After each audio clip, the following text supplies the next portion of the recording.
Kesehatan Keamanan dan Keselamatan Kerja atau yang disebut K3. Prosedur kesehatan dan keselamatan kerja merupakan prosedur standar yang mesti dimiliki serta senantiasa diperhatikan oleh semua perusahaan yang bergerak di semua bidang. Tujuannya dibuat prosedur ini, yaitu untuk menjamin kenyamanan dan keamanan semua pihak baik itu pegawai, pekerja ataupun pemimpin perusahaan. Sehingga dengan adanya prosedur ini tidak ada satupun yang merasa dirugikan, baik itu secara fisik, materi, ataupun nyawa.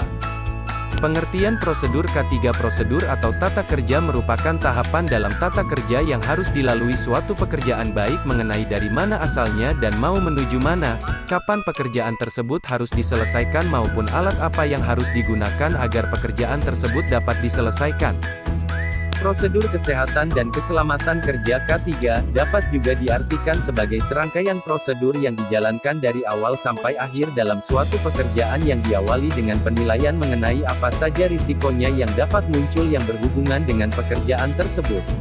Penilaian risiko dilakukan guna menjamin keselamatan dan kesehatan semua pegawai selama mereka berada di ruang lingkup kerja ataupun sedang menyelesaikan sesuatu yang berhubungan dengan pekerjaan. Manfaat prosedur K3.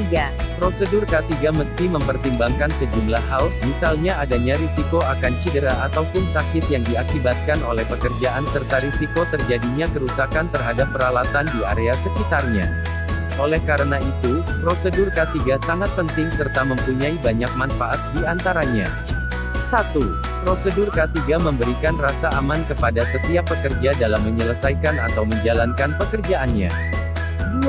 Prosedur K3 yang dilaksanakan dengan baik pun akan memberi keuntungan bagi perusahaan sebab tidak perlu lagi adanya pengeluaran tambahan sebagai kompensasi cedera ataupun sakit yang dialami pekerja.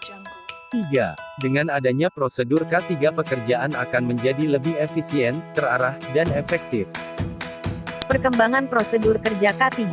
Sampai sekarang ini, tidak diketahui secara pasti kapan masalah mengenai kesehatan dan keselamatan kerja K3 mulai diterapkan dalam dunia industri. Akan tetapi hal tersebut sudah terlihat jelas ketika Undang-Undang Kerja serta Undang-Undang Kecelakaan ada, dan secara bertahap masalah kesehatan dan keselamatan kerja mulai terapkan. Penerapan prosedur K3 di lingkungan kerja. Prosedur keselamatan dan kesehatan kerja yang berlaku dalam suatu industri akan berbeda dengan prosedur keselamatan dan kesehatan kerja di industri lain. Hal ini bergantung dari jenis usaha dan proses produksi yang dilakukan.